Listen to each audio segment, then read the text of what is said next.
Bene, buongiorno a tutti. Continuiamo i nostri discorsi sul periodo, appunto, il lungo periodo della contea principesca di Gorizia, principesca contea di Gradisca, principesca contea di Gorizia e Gradisca, e quindi tutti i nostri discorsi. Avevo detto tempo fa che eh, mi sarebbe piaciuto darvi qualche indicazione documentaria, archivistica, bibliografica eh, sul periodo e in particolare sui luoghi di conservazione e che cosa noi possiamo ancora trovare nel nostro territorio di questo lungo periodo storico. Allora mi pareva giusto che adesso, che siamo verso il termine dei nostri incontri, anche darvi alcuni spunti, perché tante volte si racconta in teoria e poi magari uno ha anche l'interesse pratico, magari un prima o dopo la pandemia finirà e magari qualcuno si appassiona a queste cose, chi lo sa, anche cose casuali, perché negli ultimi 10 anni va molto di moda cercare i propri antenati, quindi si trovano negli archivi le persone che cercano i nonni, i bisnonni, i trisnonni, fino a che i registri ne consentono la ricerca, naturalmente. E così anche per questo tipo di argomenti mi piace darvi delle indicazioni utili e che possono sempre portare a informazioni, magari quando uno meno se lo aspetta. Tante volte succede, come amiamo dire, la ricerca archivistica, che forse è la ricerca più difficile che c'è, perché la ricerca bibliografica, per quanto difficile sia, una volta trovato la pubblicazione che si cercava, certamente in quella pubblicazione, per quanto possa essere incompleta o danneggiata, eccetera, però ci dà l'insieme dello scritto, di quello che l'autore propone. Mentre la ricerca archivistica, noi andiamo sempre con l'idea di trovare quello per il quale stiamo di quello che stiamo cercando, cioè noi andiamo per cercare determinate cose, quindi ci impuntiamo sul fatto che le troveremo. E in verità negli archivi bisogna sempre operare con una certa pazienza e tante volte anche con una certa delusione, perché magari non si riesce a trovare assolutamente quello che eh, ci si era come dire, deciso o si pensava di poter ritrovare.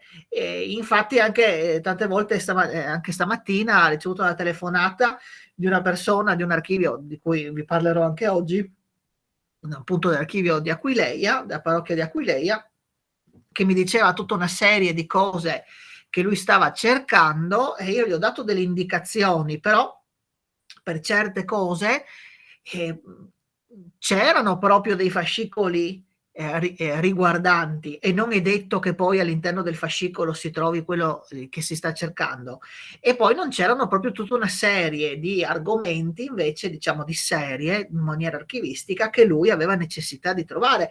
E io, avendo passato tutte le carte e ricordandomi spesso le cose che ci sono e che non ci sono, sì, io ho detto comunque di andare a dare uno sguardo anche in determinate buste, però dai miei ricordi non risultano essere presenti, e quindi era un po' così, un giù di morale, dicendo chissà come mai, perché gli archivi subiscono nei secoli, negli anni, ma anche nelle cose quotidiane, continui maneggiamenti e continue dispersioni.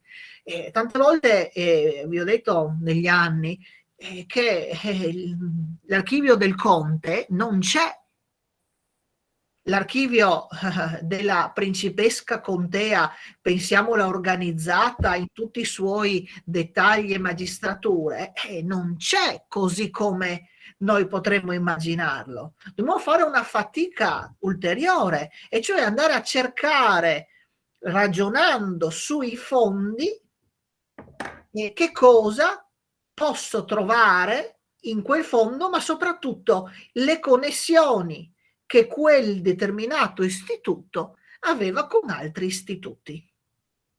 E se facendo questo ragionamento,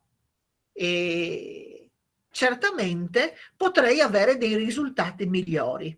Ma semplicemente, se pensiamo, anche noi siamo produttori di documentazioni archivistiche ogni giorno della nostra vita, consapevolmente o non consapevolmente.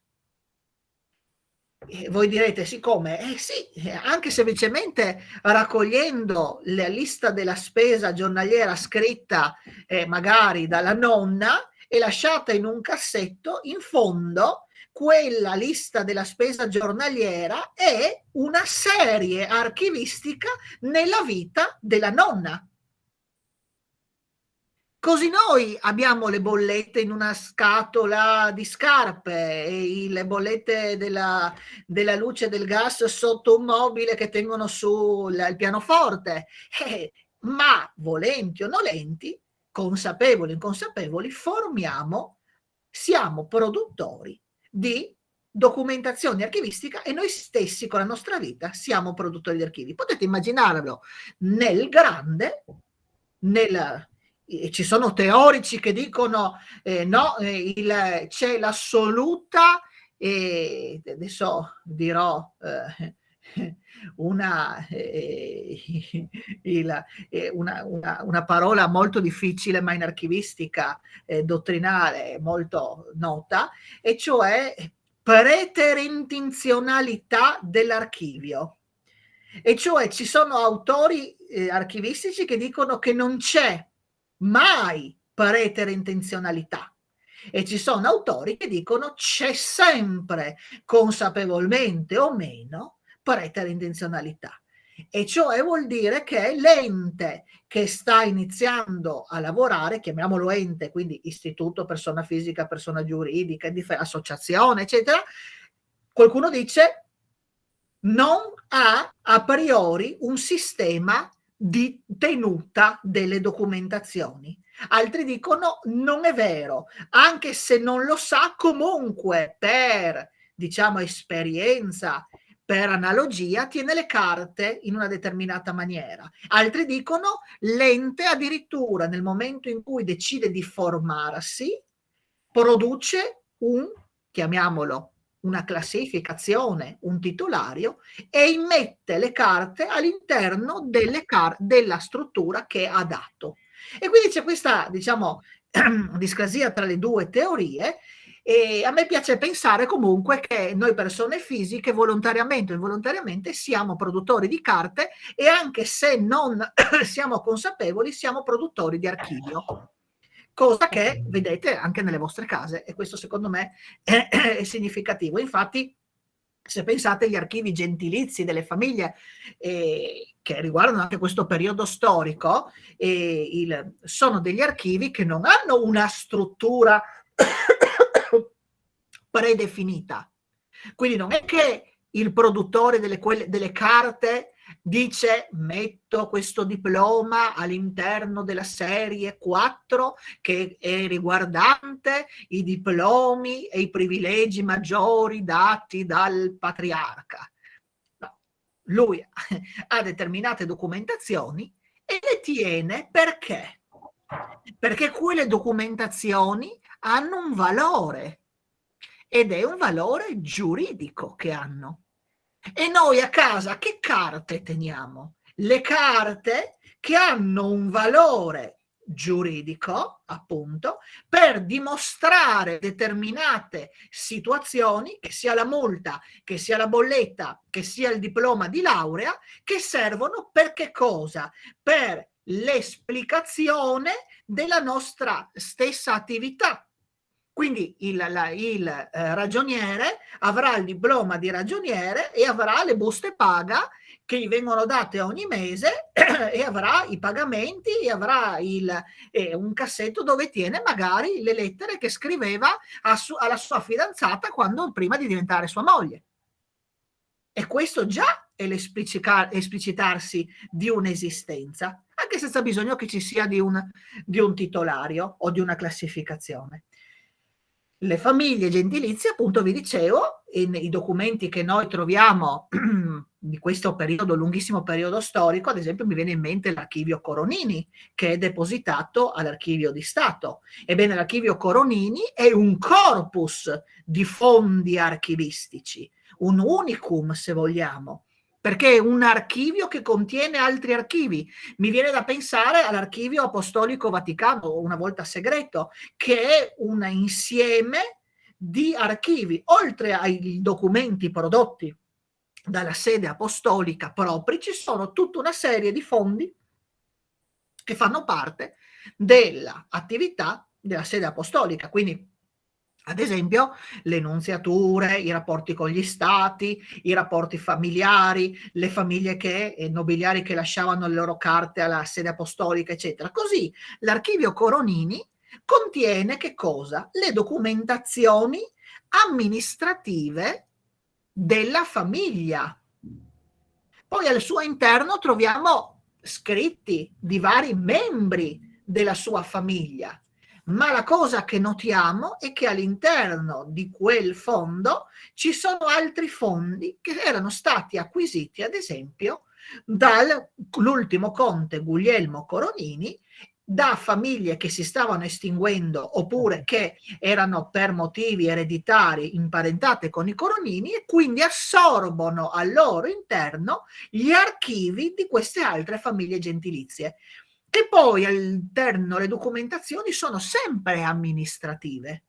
Noi archivisti potremmo ricostruire queste carte sulla base di che cosa? Delle documentazioni stesse che abbiamo davanti, ma naturalmente ci troveremo davanti a tutta una serie, ad esempio, di atti amministrativi inerenti che cosa? Le proprietà, i lavoranti, i coloni, i librimastri, perché naturalmente erano le carte che come noi oggi abbiamo a casa, così la nobile famiglia deteneva perché erano la dimostrazione pratica del possesso di quelle determinate o sterminate certe volte proprietà.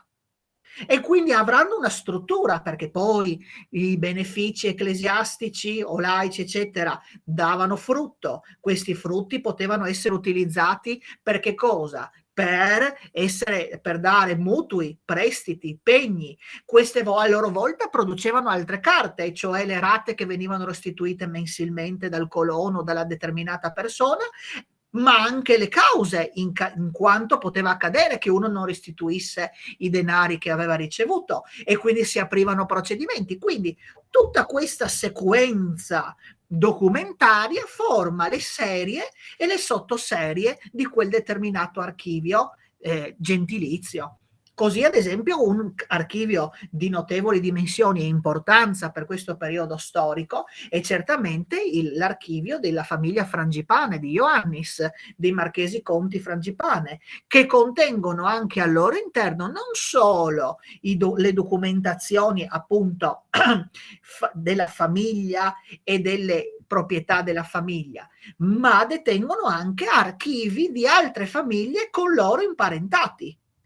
Quindi una famiglia antichissima come i Frangipane, che addirittura conserva pergamene che ricordano la presenza di un cardinale nella famiglia addirittura prima dell'anno 1000, pensate che documentazioni antichissime che conserva documentazioni che cosa? Aggregate, cioè archivi di famiglie che si erano imparentate e che magari erano scomparse nel tempo e avevano lasciato le loro carte all'interno della famiglia Frangipane. Così mi viene in mente, ad esempio, il piccolo ma bellissimo archivio dei Attems Santa Croce di Aiello, nel quale invece le documentazioni che sono ancora sul territorio, e la famiglia è quasi estinta, però c'è ancora un nipote che porta un altro cognome perché era figlio di una figlia, conserva che cosa? Oltre a un po' di documentazioni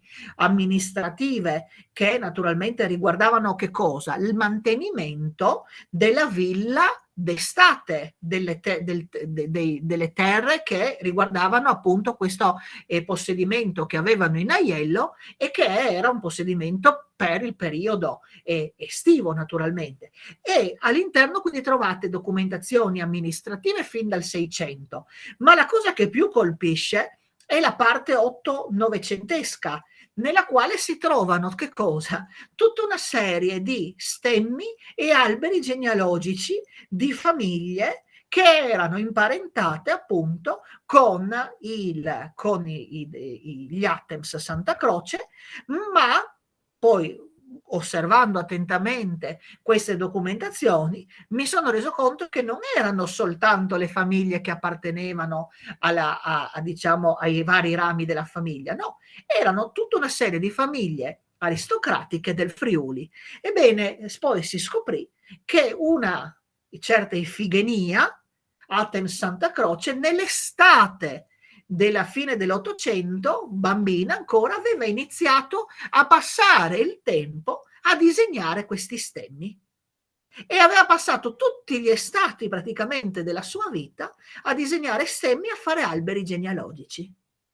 Ebbene, un archivio particolare nel quale trovate una quantità notevole di alberi genealogici e stemmi di famiglie, non per ragioni giuridiche, ma per ragioni semplicemente di passatempo. Ed era particolarmente brava e puntigliosa e precisa che molte famiglie chiedevano i disegni di questa Ifigenia, che regalava ma che teneva in copia,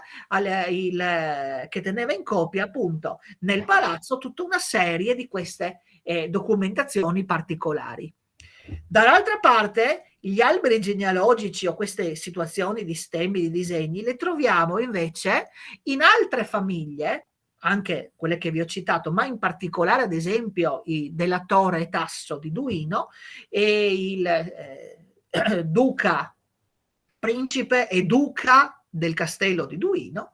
E perché? Perché queste famiglie così importanti, per sposarsi con discendenti al trono imperiale o famiglie di sangue imperiale, avevano la necessità di fare le prove della nobiltà, le prove diaboliche, e cioè ad esempio per imparentarsi con un Hohenzoller o una famiglia comunque di stirpe imperiale si necessitava della prova dei 64-64esimi, e cioè noi abbiamo 4 nonni, 8 bisnonni, 16 trisnonni, 32 quadrisavoli, 64 quintisavoli. Questi 64 quintisavoli dovevano essere a loro volta 4 quarti, cioè avere tutti e 4 i nonni nobili. Questa era la prova diabolica per sposare un discendente al trono imperiale. E quindi trovate in determinate famiglie, nei loro archivi, tutta una serie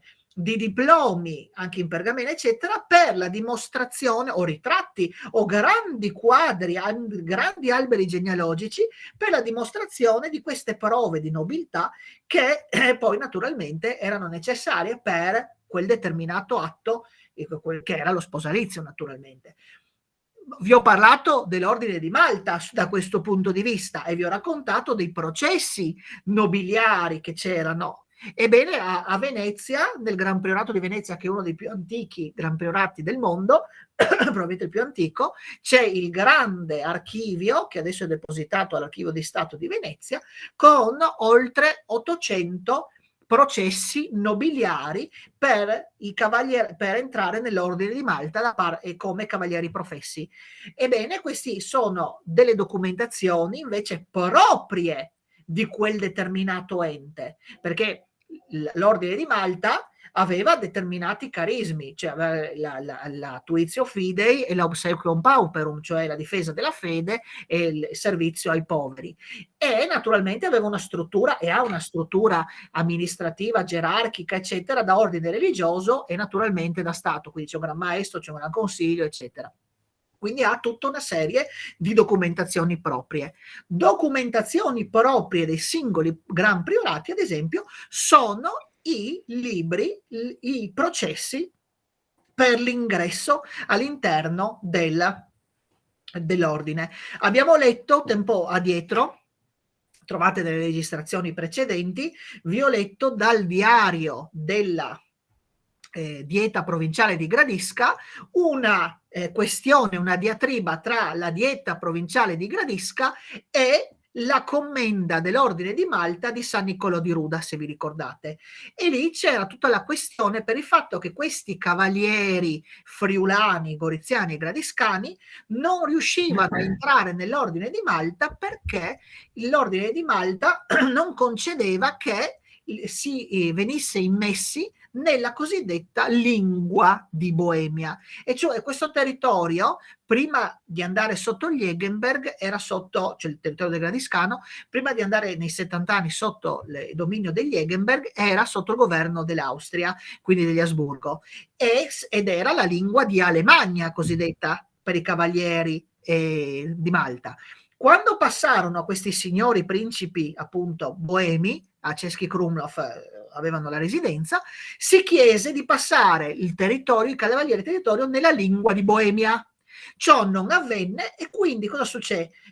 Succede che la dieta provinciale di Gradisca si oppone a questo continuo blocco e immette delle tasse sopra la commenda dell'Ordine di Malta. Proprio per questa ragione si forma un fondo documentario che ci permette di ricostruire come era la situazione della commenda di San Niccolò di Ruda, che è un piccolissimo paese ma è un'antichissima commenda dell'Ordine di Malta.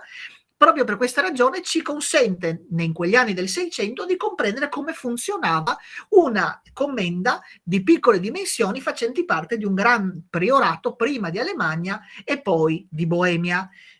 Allora vi dicevo che queste documentazioni proprie sono sia gli atti di governo eccetera, ma sono proprio questi processi per entrata, e cioè il cavaliere che voleva entrare all'interno di una determinata commenda o comunque all'interno dell'ordine, poi sarebbe stato immesso all'interno delle varie lingue, Alemagna, d'Italia, veneranda lingua d'Italia, veneranda lingua di Boemia, eccetera, eccetera, doveva presentare un processo, e cioè doveva presentare le credenziali nobiliari.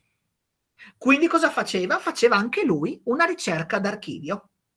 Doveva fare una ricerca d'archivio sia negli archivi della propria famiglia che in quello delle famiglie correlate, che naturalmente attestando che quelle documentazioni erano corrette attraverso un notaio.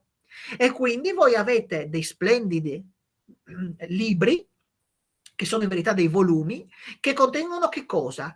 Le copie degli atti che attestano la nobiltà padre-padre, padre-madre, madre-padre, madre-madre. Quindi per ogni quarto, sono 4 i famosi quarti, e c'è un albero genealogico della singola parte del quarto, poi c'è un grande albero genealogico contenente tutti i quarti, e poi all'interno ci sono suddivise tutte le patenti di nobiltà date a quel determinato cavaliere, quel determinato ammittendo, che chiedeva di entrare all'interno dell'ordine. Quindi capite che si forma grosse, grandissime fondi archivistici, soprattutto nei gran priorati antichi come quello di Roma, come quello di Venezia, che forma tutta questa documentazione inerente proprio a famiglie aristocratiche fin dai tempi antichissimi, cioè fin dal Medioevo in pratica. E saranno documentazioni proprie. Come un'altra documentazione propria della famiglia melitense è certamente è una documentazione amministrativa che è prodotta da chi? Dal cavaliere che dopo aver vissuto attivamente la sua vita si ritirava, e quindi veniva dato a questo nobile cavaliere, mettiamo un castello, una commenda, e lui doveva produrre tutta una serie di documentazioni che attestavano il miglioramento o comunque i vari restauri o l'allargamento, l'ingrandimento, eccetera, di quella determinata commenda che aveva ricevuto dopo essere andato, diciamo oggi, in pensione, e si formavano dei grossi, appunto, fondi archivistici dedicati proprio a questa parte amministrativa di miglioramento del luogo dove si andava a vivere nell'ultima parte della propria vita. E questi grandi volumi si chiamavano cabrei e formano una serie archivistica anche avrei alla spagnola, formano una grandissima fondo archivistico spettacolare da vedersi ad esempio nel Gran Priorato di Roma, che si può andare a visitare ad esempio, e ci sono anche cavalieri naturalmente friulani o comunque del nostro territorio che erano stati messi a capo di commende, e sono addirittura i disegni fatti da dei geometri dell'epoca 500, 600, 700 che disegnano i particolari dei, non so, dei merli, delle finestre migliorate eccetera, grandezza 1 a 1. Quindi avete anche le dimensioni esatte dei lavori di restauro. Tanto per dirvi come si formano queste catene, diciamo, archivistiche, come si può, cercando determinate cose sul territorio, allargarsi fino a andare a dismisura in pratica. Per adesso vi ho detto alcuni dati su archivi gentilizi, ad esempio, però, come tutti voi ben capite, ci sono degli archivi che hanno un valore e un'importanza assoluta per il territorio.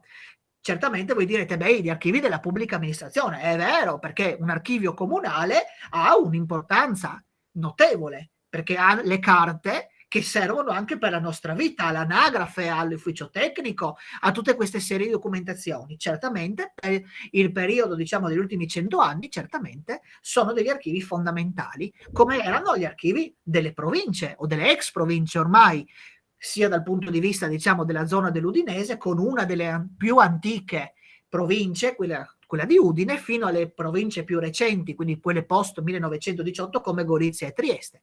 Ma certamente gli archivi che raccontano in maniera assolutamente unica il territorio sono gli archivi ecclesiastici.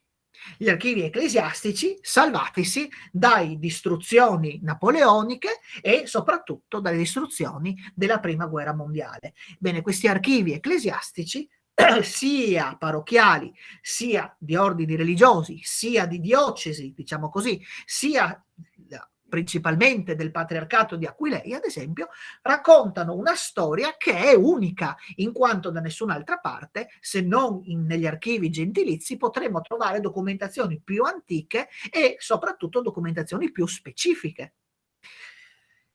Anche qui diciamo che il nostro territorio, soprattutto per gli anni di cui stiamo parlando, quindi 500, 600, 700, presenta fortunosamente diversi archivi che hanno un'importanza notevole, sia per grandezza, sia per qualità documentaria, che per soprattutto numero di documentazioni e archivi ancora presenti al loro interno, archivi aggregati magari di confraternite o comunque di associazioni o anche di famiglie stesse o anche di scuole, perché un punto fondamentale che probabilmente tratterò la prossima volta è il sistema scolastico in quel periodo comitale, del quale abbiamo parlato così raramente. Ebbene, mi piacerà farne un discorso più ampio. Ebbene, proprio per darvi un assaggio di questo, certamente negli archivi ecclesiastici troviamo spessissimo archivi aggregati delle scuole popolari o triviali, cosiddette, antiche dei vari paesi, in quanto il maestro, il capo scuola, il direttore didattico, diciamo così, era in molti casi il parroco. E alla chiusura magari della scuola triviale per essere spostata in altro luogo, le carte venivano raccolte in parrocchia e restavano dimenticate all'interno degli archivi parrocchiali. Così ho un esempio davanti molto bello e molto grande, come a Gradisca, dove c'è un fondo della scuola popolare fin dal Settecento, dove troviamo ad esempio delle cose che sarebbero impossibili, scomparse, probabilmente buttate via se non fossero rimaste all'interno della casa parrocchiale. Ad esempio i quaderni di bella scrittura estiva. In luglio si faceva la bella grafia e quindi ci sono centinaia di quaderni di alunni tra il 7 e l'800 che facevano questi esercizi di scrittura e i più belli venivano inseriti in questo quaderno, che era anche abbastanza corposo come numero di pagine, con il nome e il cognome di chi partecipava a questa attività, e quindi avevamo anche una interessante serie di nomi di alunni, eccetera. Per darvi un accenno, poi parlerò di questi archivi scolastici interessanti, però anche qui dobbiamo immaginare che la struttura parrocchiale, che è una struttura tutto sommato come termine recente, perché anche di questo abbiamo avuto modo di disquisire, cioè le più antiche forme di comunità sotto, io direi, il campanile, sono le pievi, cioè la porzione di plebe che viene data al plebanus, appunto, al pievano. E queste piccole comunità erano molto importanti e avvenivano determinati atti che si compivano nella pieve, appunto, che era la chiesa matrice, la chiesa madre. Per andare a studiare queste pievi dobbiamo però far conto che gli archivi dove possiamo trovare documentazioni così antiche, facenti punto capo alla contea di Gorizia prima e poi alla contea principesca con l'Austria, dobbiamo andare dove? Per forza di cose all'archivio patriarcale che si trova, fortunosamente salvatosi, a Udine, nell'archivio appunto patriarcato, dell'archivio della Curia Vescovile di Udine. Ebbene lì ci sono tutta una serie di documentazioni antichissime, di antichissimi sempre documentazioni alla fine dal punto di vista di carattere amministrativo, che ci permettono di ricostruire in maniera quantomeno attendibile, ma purtroppo sempre parziale, la storia antica diciamo del territorio.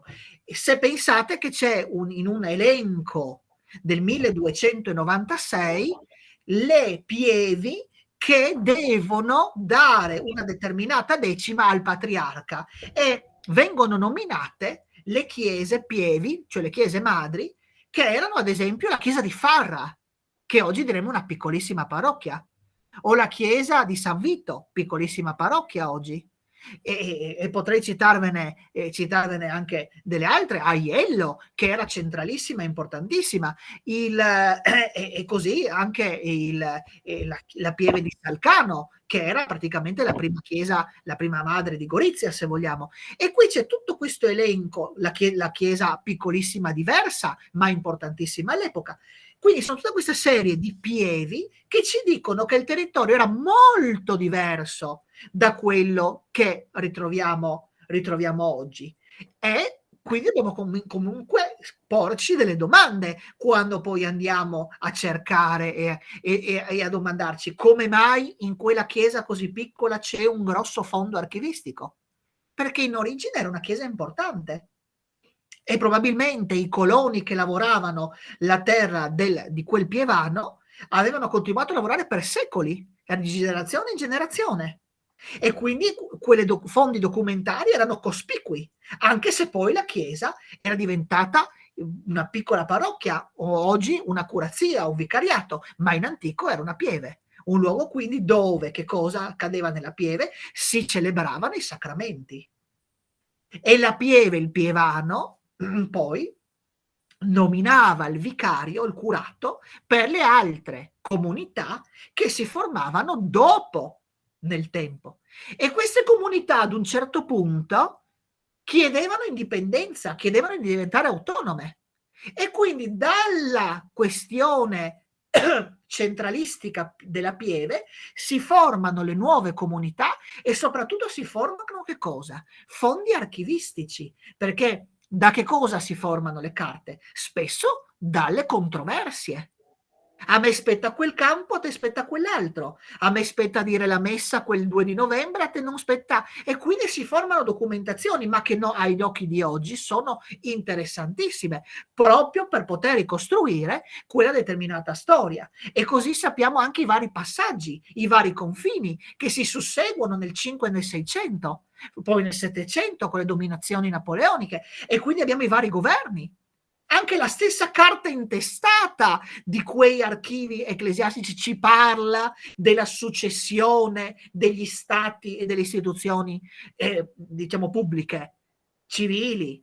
E qui sono dati piccolissimi ma fondamentali per comprendere il nostro territorio. E allora anche visivamente queste chiese che si rendono, chiedono di essere portate in indipendenza rispetto alla Pieve, ottengono magari di avere l'indipendenza, perché e come si ottiene l'indipendenza? La comunità mantiene il proprio pievano nuovo, il proprio curato, il proprio vicario. Non è più il pievano che deve mantenere il vicario o il curato, ma è la comunità. E allora ottiene dal patriarca l'indipendenza. E tante volte visivamente cosa fa? Pone la vasca battesimale al centro della chiesa, dicendo anche noi possiamo dare il battesimo possiamo dare il battesimo perché ci siamo resi indipendenti rispetto alla chiesa matrice.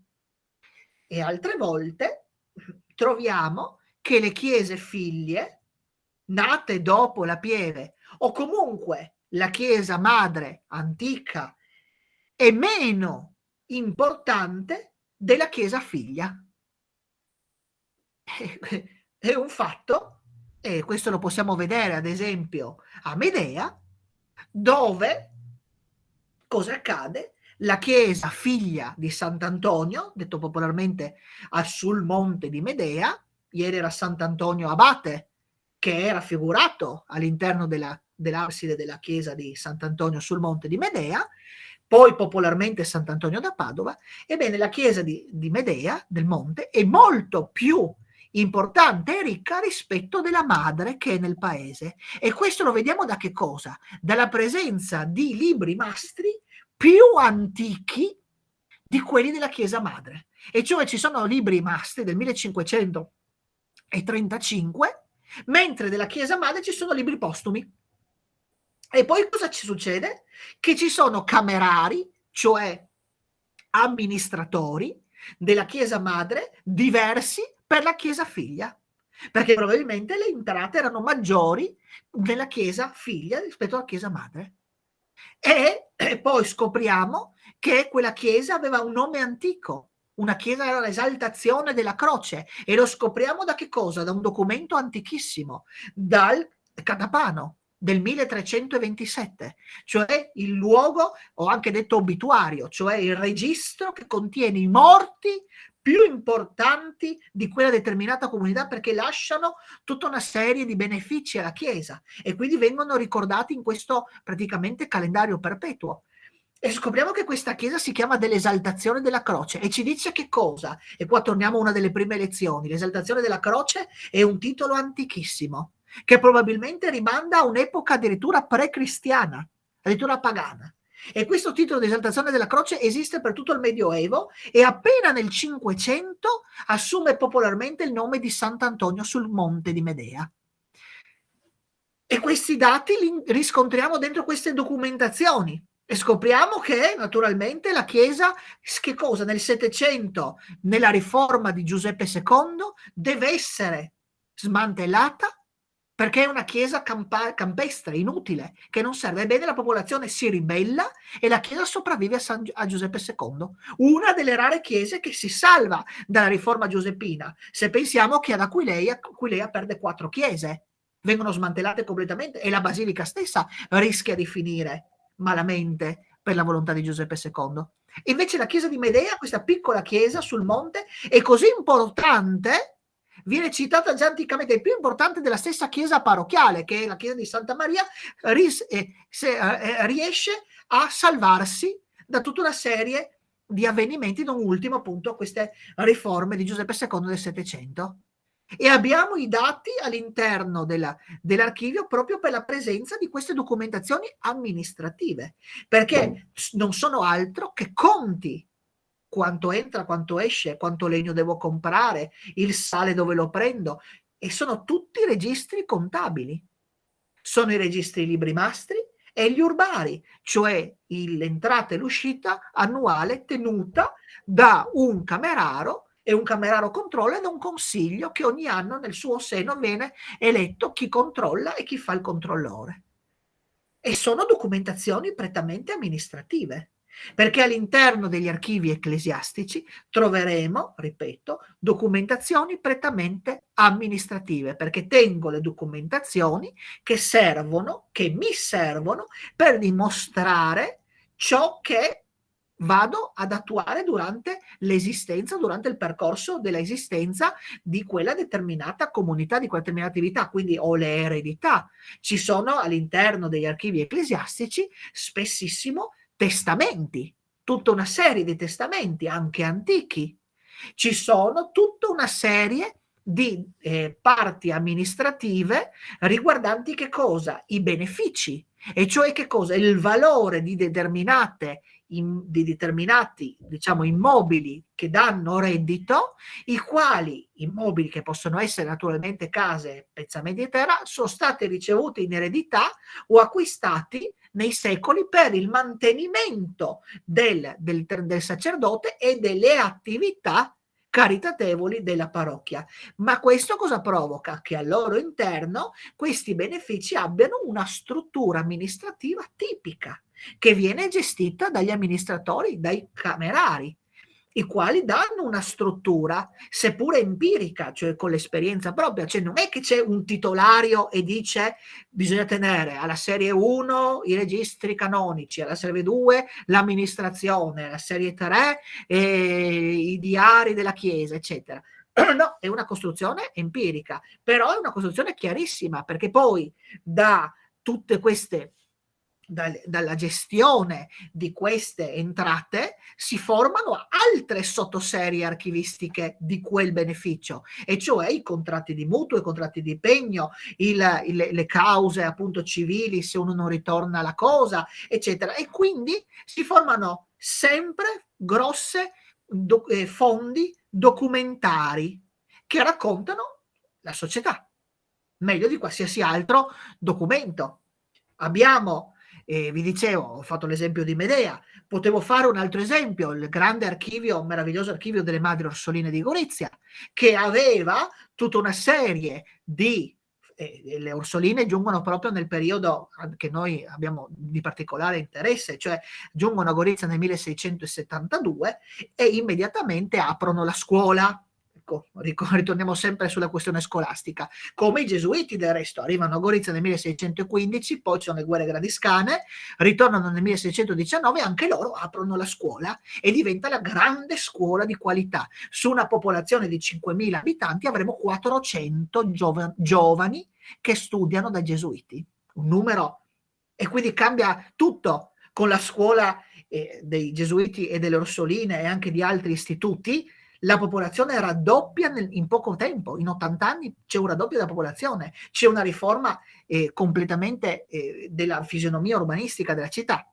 Tornando alle nostre Orsoline, vi dicevo, aggiungono in Gorizia nel 1672, aprono immediatamente la scuola, ma avremo le documentazioni amministrative fin dal giorno in cui loro mettono piede in Gorizia, perché naturalmente le madri devono mantenersi, quindi arrivano le doti, le sorelle che portano le doti con sé, e quindi cosa succede?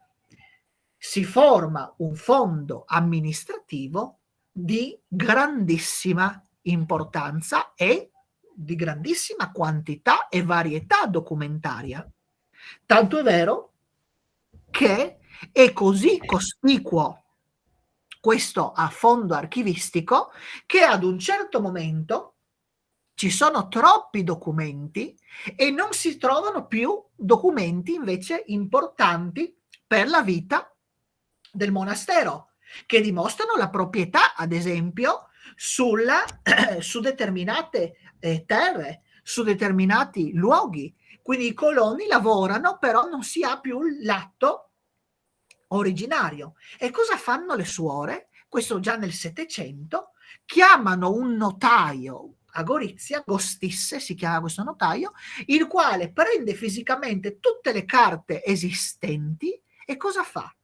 Ricopia tutta la parte documentaria amministrativa in 5 tomi che pesano più di 50 kg l'uno. Mamma mia. Se vedete sono impressionanti, non si riesce, bisogna tirarli su in 2 e dentro ci sono ricopiati tutti gli atti ritrovati all'interno del convento dal 1672 al 1773. Sono talmente tanti atti che le monache non ne vengono fuori e lui cosa fa? Fa un atto di ricopiatura di documenti, quindi ricopia e li rimette insieme, e con le dispersioni della prima guerra mondiale, avendo questi tomi monumentali, abbiamo anche gli atti che si sono persi successivamente. Quindi ci sono tutti gli atti presenti nel monastero. Ma le suore cosa fanno?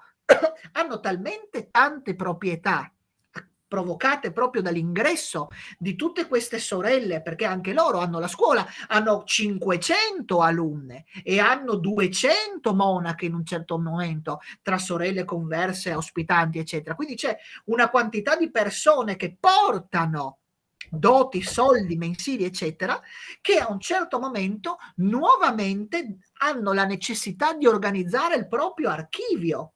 Questa storia dell'archivistica è un pallino non mio personale, ma è una cosa che in determinati istituti antichi era di quotidiano interesse, perché l'importante era avere le carte. Già nel Medioevo le carte erano un tesoro, perché, e le pergamene venivano inserite, pensate nei cartoni animati dove c'è il re che è il leone con la corona sulla testa e ci sono le monete d'oro, in mezzo alle monete d'oro ci sono le pergamene, ma in verità non è una campata per aria, le documentazioni stavano nel tesoro, magari non avvotolate nelle monete, ma stavano nel tesoro, perché i documenti erano un tesoro, perché mi dicevano che io avevo il diritto. Quando scusate la digressione, ma quando nel 600 non si riesce più a leggere gli atti fondativi, ad esempio dell'abbazia di Cluny, perché nessuno sa più leggere quei documenti che avevano 800 anni, io non so più se quelle terre erano mie e da chi mi erano state date. E qui nasce l'idea di imparare e capire le scritture e quindi di avere quelle carte che mi dicono che mi è stato dato da quel determinato re o imperatore quell'appezzamento sul quale io ho costruito il monastero, perché se no lo Stato mi dice tu non hai la prova di essere proprietario della cosa in cui vivi, quindi quella diventa mia.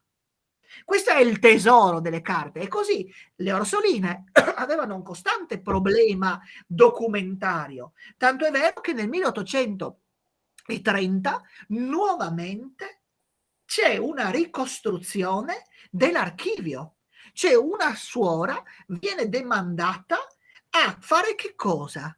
A creare un complesso documentario che oggi chiameremmo classifica o titolario, e cioè prende tutte le documentazioni presenti e a tutte dà un titolo, un numero e le inserisce all'interno di determinate serie archivistiche e fa un inventario di oltre 1000 pagine scritte a mano con perfetta corrisponsione tra la lettera e il numero di pagina e il numero presente sull'atto. Ma questa cosa ci mette 20 anni questa sorella per concludere negli anni 50, nel 1851 mi pare dell'800, e al termine scrive: pregate per la mia anima, e subito dopo muore, disfatta dalle fatiche apostoliche. Disfatta dalle fatiche. Ebbene, queste documentazioni sono venute alla luce quando? Nel 2004, dopo 200 anni, nessuno sapeva più, nessuno aveva più memoria di come funzionasse l'archivio delle Orsoline. Quando sono state riprese in mano tutte le carte, ci si è accorti che c'erano delle cose stranissime, questi grandissimi volumi del notaio, con tutti gli atti scritti. Solo poi, passando in rassegna tutte le documentazioni e leggendo quelle segnature, si è compreso tutto questo mondo assolutamente nuovo che aveva a Gorizia, e cioè queste sorelle che in pratica guardavano con estrema attenzione all'archivio, perché la tenuta delle carte era fondamentale. Quindi quando poi vanno via dal centro di Gorizia e si spostano in un'altra parte della città e queste documentazioni non servono più perché ormai vendono tutto, e quelle carte muoiono di remoji, l'archivio muore, non serve più, queste carte vengono sparse dovunque, come facciamo noi con le bollette a casa, quando siamo stufi le mettiamo nel posto più alto che c'è, e loro hanno cominciato a mettere queste documentazioni nelle casse panche, fino nei mobili della cucina. I grandi registri del notaio sono stati ritrovati nei mobili della cucina, nella parte bassa del convento, perché non servivano più, sembravano dei ricettari addirittura a un certo momento. E invece erano in documentazioni notarili che dicevano le proprietà. E tutto questo che vi ho detto di questo grande inventario fatto nell'Ottocento da questa monaca è stato ricostruito, e oggi l'archivio così ipotizzato da quella sorella è consultabile con il sistema inventato da lei, perché c'è corrispondenza perfetta tra quello che è scritto sul documento da lei e la pagina con il numero e ciò che contiene quel determinato fascicolo, cioè in perfetto stile archivistico. Ma siccome nel tempo queste documentazioni avevano perso il valore perché le monache avevano lasciato il convento, eccetera, eccetera, erano andate sperse per il nuovo monastero e dimenticato completamente ciò che era stato fatto perché non serviva più, e poi riscoperto decenni e decenni dopo nei passaggi di ricostruzione dell'archivio, quindi di riordinamento, ed c'è stato il famoso principio della riviviscenza dell'archivio, e cioè l'archivio può essere utilizzato come era utilizzato nell'Ottocento proprio da quelle monache che lo avevano creato, insomma, avevano ipotizzato la sua struttura. E al suo interno troviamo tutta una serie di documentazioni fondamentali per la ricostruzione della storia del nostro territorio, proprio perché le monache avevano tutta una serie di terre che venivano lavorate da generazioni di coloni, e abbiamo tutte le documentazioni, i contratti colonici, i patti dotali, eccetera, di quelle famiglie che sono famiglie dei vari territori. Vedete i cognomi, sono tutti cognomi sia di aristocrazia ma soprattutto di persone del popolo, quindi di coloni, eccetera, che non avremmo dati se no altrimenti di quei luoghi, perché le documentazioni magari dell'archivio parrocchiale incominciano dopo, invece quelle delle Orsoline partono già dal 600, quindi sono una testimonianza viva della situazione sociale di quel determinato periodo storico, proprio per il fatto di essersi salvate, proprio perché abbiamo generazioni e generazioni di coloni che lavorano per loro. Quindi sono dati straordinari all'interno dell'archivio delle Orsoline, cosa invece che, ve ne parlerò, però vi dico solo questo, non si può dire l'altrettanto per la scuola, perché per la scuola le documentazioni sono molto recenti, incominciano a tenere le documentazioni scolastiche appena nel 1875, seppur avevano aperto 2 secoli prima già la scuola alle alunne, e vengono naturalmente nei diari, si trovano accenni su cosa facevano, su come parlavano, su che cosa si faceva, ma non ci sono registri, non ci sono nomi, non ci sono elenchi, non ci sono classi. Bisognerà attendere il 1774 quando c'è la grande riforma scolastica, ma anche lì non ci sono fondi documentari nelle Orsoline. Stranissimo. Oppure a un certo momento è stato fatto un riordinamento delle stesse suore e le cose che per loro non avevano nessun valore sono state gettate via, e quindi sono state tenute soltanto da un certo momento in avanti. Quindi diciamo le documentazioni scolastiche sono antiche, ma non così antiche tanto quanto l'archivio invece amministrativo del convento, che è di straordinaria invece ricchezza documentaria. Se vedete i libri mastri, centinaia di libri mastri, centinaia di conti, ma poi ci sono anche i libri dei cibi che venivano comprati. Abbiamo tutte le diete tra 700 e 800 delle educande, delle monache, quindi un dato sociale straordinario che a loro serviva per sapere quanto costava. Noi oggi lo vediamo con altri occhi, la preziosità di quelle documentazioni contenute e dei dati che possiamo estrarre da quelle documentazioni. Per chiudere, poi riprendo la prossima volta, all'interno naturalmente, vi dicevo, degli archivi ecclesiastici, quindi parrocchiali, abbiamo tutta una serie di documenti che fanno parte naturalmente della vita civile del luogo. Quindi abbiamo che cosa? Dopo il Concilio di Trento, l'obbligo della trascrizione dei battesimi, matrimoni, defunti, cresime, eccetera, quindi dei libri canonici. E poi abbiamo tutta la parte amministrativa, ma ad un certo momento abbiamo anche documentazioni che caratterizzano proprio che cosa?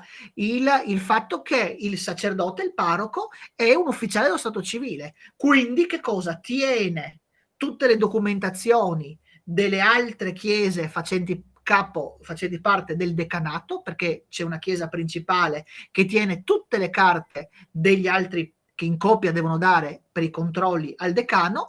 E cosa avviene? Avvengono ad esempio tutta una serie di attività anche del carattere sanitario. Quando scoppia il colera, quando ci sono le vaccinazioni, se ne occupa il parroco. Come si occupa della scuola, così si occupa anche di questa parte sanitaria della comunità. E abbiamo fondi interi dedicati proprio alla sequenza delle vaccinazioni, mai tanto moderni come oggi, perché vediamo le vaccinazioni e vediamo anche quante volte venivano eseguite, chi non le faceva, eccetera. Oppure, dall'altra parte, abbiamo interessantissime documentazioni, e qui concludo, riguardanti che cosa? L'agricoltura e quindi le malattie legate all'agricoltura, al fatto che ad esempio non si comprasse, non si usasse il grano, quello giusto, per la polenta, e quindi con tutto quello che poteva accadere.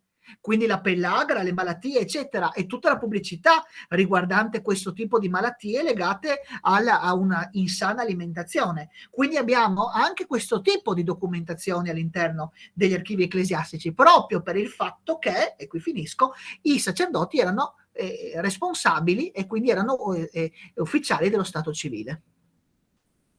Se avete qualcosa da chiedermi, poi continuiamo in prossima settimana ancora.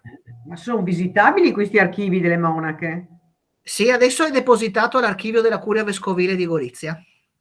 Però. Io ero responsabile fino al 2014, fino a quando sono andate via, ed era un posto molto bello, anche molto tenuto bene, facevo le visite, facevo vedere i documenti, eccetera. Ah, visite guidate proprio, sì? Sì, sì, sì. Visite guidate? Sì, per anni facevo, sì. Abbiamo fatto anche con l'Uni3 visite guidate. Sì, sì, quando si poteva. Però è interessante. È vero.